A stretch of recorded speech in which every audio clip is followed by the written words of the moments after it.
Saúdo-vos com a santa paz de nosso Senhor e Salvador Jesus Cristo.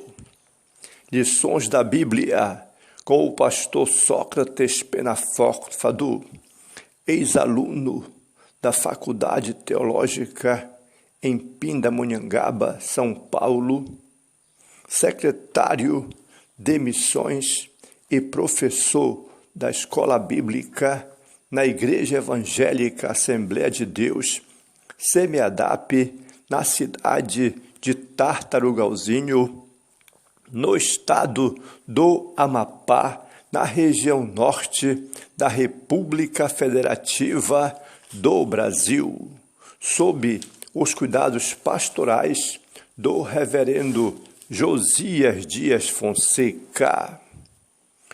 O sangue purificador de nosso Senhor e Salvador Jesus Cristo.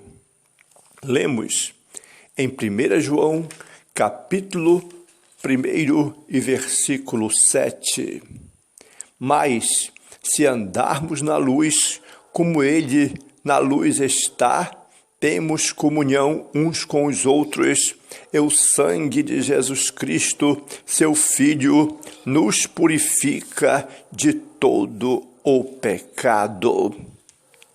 É preciso compreender muito bem que o apóstolo São João, ele escreveu essa primeira epístola que a compôs por volta de 90 depois de Cristo. É um grande tesouro teológico e doutrinário para o mundo cristão, esta carta do apóstolo São João. Diferentemente das epístolas de Paulo, de Tiago, de Pedro e de Judas, o apóstolo São João não se identifica como um remetente dessa carta, nem menciona o público destinatário desta importante epístola. O estilo aqui dele, como ele escreve, é diferente dos demais escritores do Novo Testamento e também inconfundível. Entre os 4 evangelhos, o seu é o mais distinto. Entre as epístolas de sua autoria, são também bem diferentes do seu estilo, além de Deus lhe dar o privilégio de concluir a Bíblia com um livro de sua autoria chamado O Apocalipse, ou Revelação. Podemos perceber pela biografia de João que aqui em Mateus capítulo 4 e versículo 21 e 22 é revelado o momento em que Jesus chamou João e seu irmão Tiago para o ministério. João fazia parte do circuito ou do círculo mais íntimo de nosso Senhor e Salvador Jesus Cristo, composto por 3 apóstolos. Ele era o mais íntimo de todos, ao ponto de se reclinar no peito de Jesus Cristo e ser conhecido como o discípulo a quem Jesus amava. Uma antiga tradução ou tradição cristã, cultivada desde fins do 2º século, afirmava o seguinte sobre os lugares evangelizados pelo apóstolo São João: Éfeso, Tessalônica, Ásia, toda a terra dos coríntios, assim como toda a Acaia e os termos ao redor, receberam a ordenação apostólica do sacerdócio da parte de João. o evangelista de Deus, o mesmo que se reclinou sobre o peito de nosso Senhor e Salvador Jesus Cristo.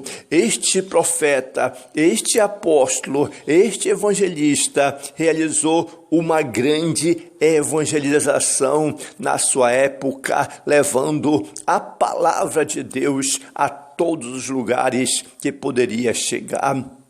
Ele mesmo edificou a igreja naqueles lugares e lá ministrou a palavra, permanecendo no ofício de estar ali guiando aquele povo.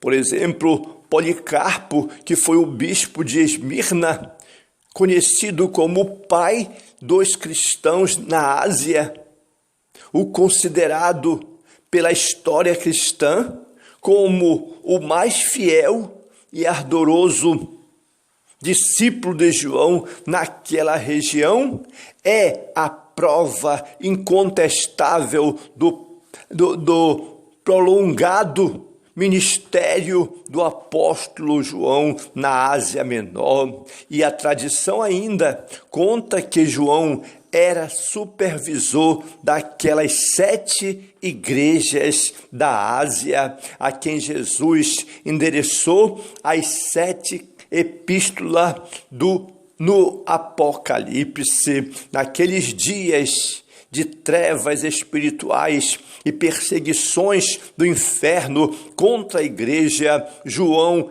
era o único ou a única lâmpada apostólica que ainda brilhava na terra. Todos os demais apóstolos já haviam selado o testemunho de Jesus com sangue, sendo cruelmente martirizados.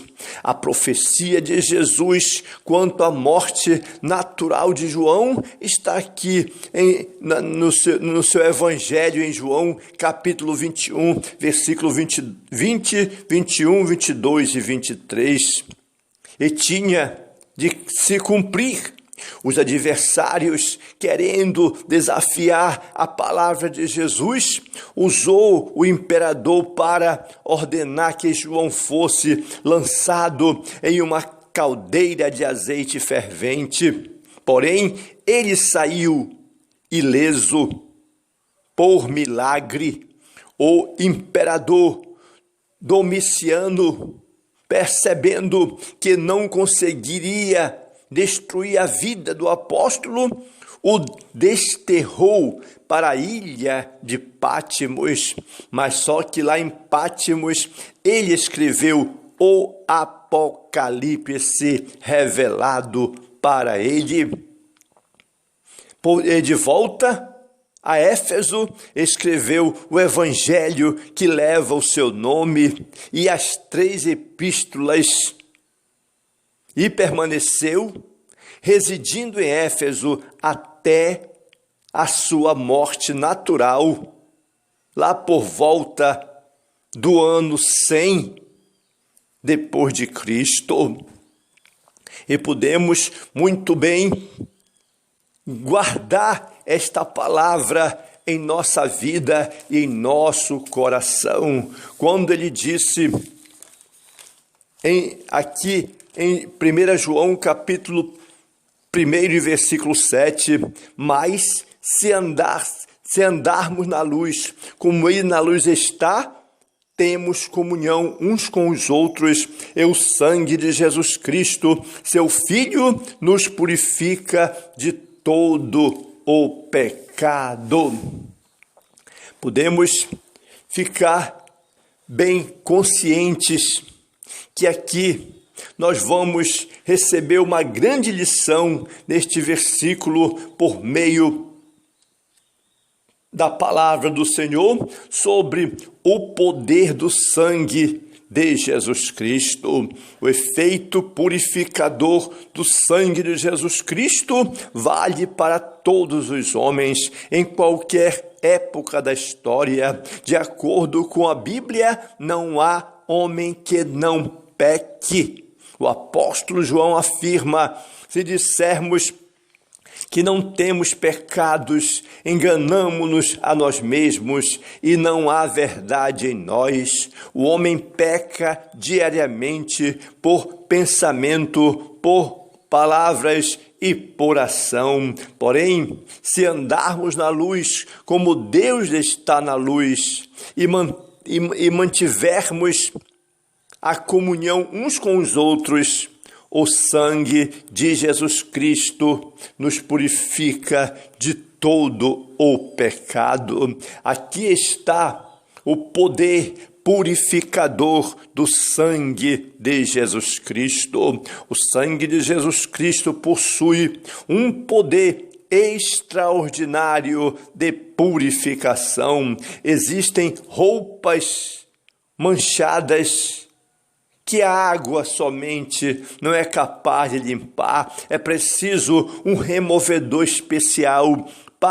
mais forte e apropriado para tirar aquela mancha ou aquela sujeira. Portanto, o sangue de Jesus Cristo é o removedor mais forte do que a sujeira do pecado humano e pode remover e purificar e transformar o homem velho numa nova criatura.